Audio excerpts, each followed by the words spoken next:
Hello दोस्तों, आज से हम एक प्रश्नों की श्रृंखला शुरू कर रहे हैं जिसमें हम यूपी कैटेट में पूछे जाने वाले प्रश्नों जो कृषि की प्रवेश परीक्षा होती है, जो भी छात्र इंटर करने के बाद बीएससी एग्रीकल्चर ऑनर्स करना चाहते हैं, बीएससी एग्रीकल्चर के विश्वविद्यालय में एडमिशन लेना चाहते हैं, तो उनके लिए यूपी कैटेट की परीक्षा पास करना ज़रूरी होता है।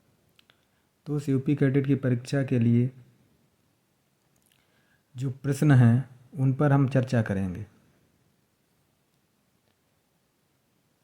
नंबर 1 पहला प्रश्न इसमें आता है, भारत में भूमि का क्षेत्रफल 329 million hectare, 269 million hectare, 297 million hectare, 159 million hectare. तो इसका पहला आंसर हो जाएगा 329 मिलियन हेक्टेयर। 32.8 लाख वर्ग किलोमीटर है, तो वो लगभग 329 मिलियन हेक्टेयर ही पहुंचता है। हाइड्रोपोनिक क्या होता है? हाइड्रोपोनिक जो होता है वो हम बिना मृदा के यानी पानी में खेती करते हैं। तो इसमें बिना मृदा के क्या हो जाएगा? बिना मृदा के पौधों की खेती। उसके बाद आएगा खरीफ फसल का समूह है। खरीफ फसल में धान, गेहूँ। धान तो खरीफ में है लेकिन गेहूँ खरीफ में नहीं है। धान खरीफ में, मूंगफली खरीफ में, मक्का भी खरीफ में, ज्वार खरीफ में। जी बा वाला सही है। उसके बाद हम आते हैं, अगला है हमारा, ये आ जाएगा हमारा बागानी फसलें। बागानी फसलें क्या? धान, ज्वार, बाजरा, मक्का नहीं है। उसके बाद हमारा जूट, चना नहीं है। चाय, कॉफ़ी, रबर यही है। उसके बाद हमारा आता है चावल। चावल की खेती के लिए आदर्श जलवायु। इसके लिए चावल की खेती के लिए 100 सेंटीमीटर से, चावल की खेती के लिए जो भी हमारा है, चावल की खेती जो होती है उसके लिए 100 सेंटीमीटर से ऊपर वर्षा और तापमान भी 25 डिग्री सेल्सियस से ऊपर होना चाहिए। तो इसका कौन सा हो जाएगा? पहला वाला। और छठा प्रश्न हमारा है, भारत में गन्ना सबसे अधिक पैदावार होता है महाराष्ट्र, बिहार, उत्तर प्रदेश और कर्नाटक। सभी जानते हैं कि उत्तर प्रदेश में गन्ने का उत्पादन बहुत ज़्यादा होता है। उसके बाद ऑपरेशन फ्लड किससे संबंधित है? ये, इसको वाइट रेवोल्यूशन भी कहते हैं और ये हमारा दुग्ध विकास से संबंधित है। बाढ़ नियंत्रण नहीं है, फसल उत्पादन ग्रीन रेवोल्यूशन संबंधित है। बोरलाग पुरस्कार किस क्षेत्र में दिया जाता है? जी कृषि के क्षेत्र में दिया जाता है। विश्व कृषि खाद्य संगठन FAO, food and agriculture organisation की स्थापना 1945 में हुई थी। उसके बाद हम आते हैं,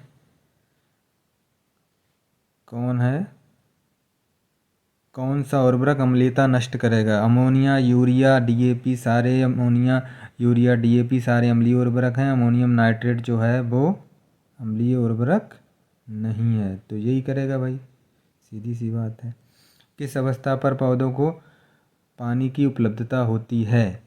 इसमें क्या होता है? फील्ड कैपेसिटी और परमानेंट बिल्टिंग पॉइंट के बीच, यानी सा -1/3 से -15 बार, सा वाला हो जाएगा। उसके बाद बीज जनित रोग है, मूंगफली का टिक्का रोग, गन्ने का रेड रॉट बीज जनित है, बीज सी होता है, गन्ना लाल हो जाता है। उसके बाद आते हैं, भारत में मूंगफली उत्पादन में अग्रणी राज्य, मूंगफली उत्पादन में बिल्कुल बंगाल, राजस्थान, उत्तर प्रदेश, गुजरात। सबको पता है गुजरात है, नहीं गुजरात है। उसके बाद गुजरात के बाद हमारा आता है, अगला प्रश्न है हमारा, भारत में मूंगफली गेहूं की असिंचित क्षेत्र के लिए उपयुक्त प्रजाति K65, C306, प्रताप।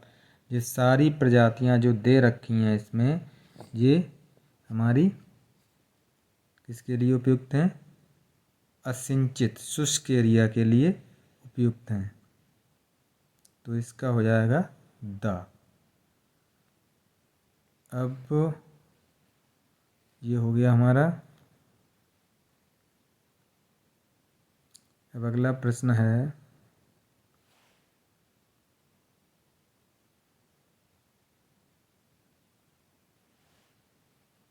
निम्न में से धान की किस्म है। धान की किस्म कौन है? रत्ना, शेखर, आज़ाद और जयराज। तो इसके अंतर्गत हो जाएगा शेखर। शेखर जो है वो धान की किस्म है। कौन सी किस्म है? शेखर जो है वो धान की किस्म है। उसके बाद आते हैं मटर का उपकरण। मटर का उपकुल है। मटर का उपकुल लेग्यूमिनेसी उसका कुल है। यूफॉर्बिएसी नहीं है, लाइनेसी नहीं है, पेपिलियोनेसी उसका उपकुल है। टेटिकल का उत्पत्ति स्थान। टेटिकल का उत्पत्ति स्थान कहाँ है? कहाँ बना था भाई टेटिकल? बताओ। टेटिकल का उत्पत्ति स्थान हमारे भारत के वैज्ञानिकों ने बनाया था। किसको? राई और गेहूँ और राई के क्रॉस से। उसके बाद रोज सेंटेड वैरायटी है। रोज सेंटेड वैरायटी लीची की, केला की, सेब की, अमरूद की, किसकी है? लीची की। रोज सेंटेड वैरायटी लीची की है। अजोला किससे मिलकर खाद का कार्य करता है? नील हरे शैवाल होते हैं उसमें, नॉस्टाक और एनाबीना। उसकी जो कैविटी होती है अजोला की, उसके अंदर वो हरा और नीला शैवाल होता है। पौधे प्रायः नाइट्रोजन किस रूप में लेते हैं? कुछ पौधे अमोनिया में लेते हैं, लेकिन अधिकतर पौधे नाइट्रेट के रूप में लेते हैं। अगला क्या है? भारत की मुख्य खाद्य फसल।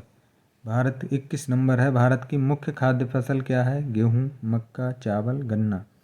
अगर भारत की बात करी जाए तो भारत की मुख्य फसल गेहूँ ही है। भारत की मुख्य फसल चावल है, चावल।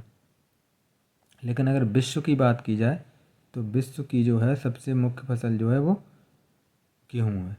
भारत की चावल। भारत में औसत वार्षिक वर्षा होती है। औसत वार्षिक वर्षा 80 सेंटीमीटर, 80 सेंटीमीटर होती है, 112 सेंटीमीटर होती है, और या 150 या 50, 112 लगा देंगे। 112 सेंटीमीटर बा वाला आंसर हो जाएगा इसका। धान की 500 बीमारी किसकी कमी से होती है? 500 बीमारी।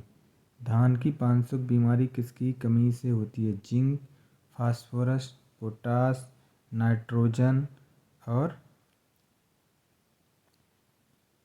नाइट्रोजन। ज्वाला। ज्वाला किसकी प्रजाति है भाई? ज्वाला किसकी प्रजाति है? मिर्च, टमाटर, भिंडी, मक्का। ज्वाला किसकी प्रजाति है? मिर्च की प्रजाति है। ज्वाला जो है मिर्च की। दो ज्वाला, आंध्र ज्योति, ये सारी किसकी प्रजातियाँ हैं? मिर्च की प्रजातियाँ। भारत किस फसल का मूल स्थान है? बैंगन का, मक्का का नहीं है, मिर्च का नहीं है, धान का नहीं है, बैंगन का है। पूसा मंजरी प्रजाति है। मिर्च की है, तोरई की है, लौकी की है। लौकी की है पूसा मंजरी प्रजाति। ठीक है। उसके बाद हम आते हैं, अगला प्रश्न है हमारा, आलू की प्रति हेक्टेयर बीज दर। आलू की प्रति हेक्टेयर बीज दर कितनी होगी?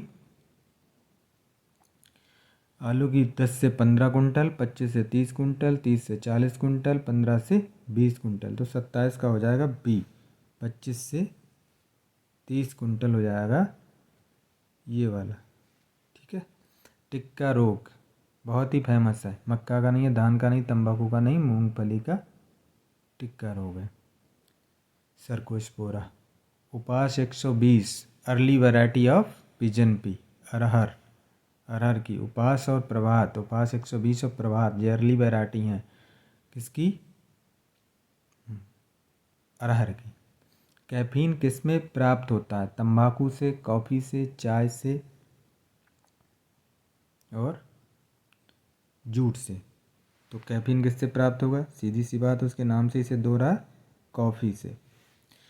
मृदा का निर्माण का प्रकार आदि का अध्ययन करने वाली शाखा जिसमें मृदा का निर्माण होता है, जिसमें मृदा का निर्माण होता है उसे हम कहते हैं पेडोलॉजी। फाइकोलॉजी के अंतर्गत हम शैवालों का अध्ययन करते हैं। पोलेनोलॉजी के अंतर्गत हम परागण का अध्ययन करते हैं। और पेडोलॉजी हमारा ये हो गया ब्रायोलॉजी। अब लवण के प्रति सहनशील फसल जौ, मक्का, ज्वार, बाजरा।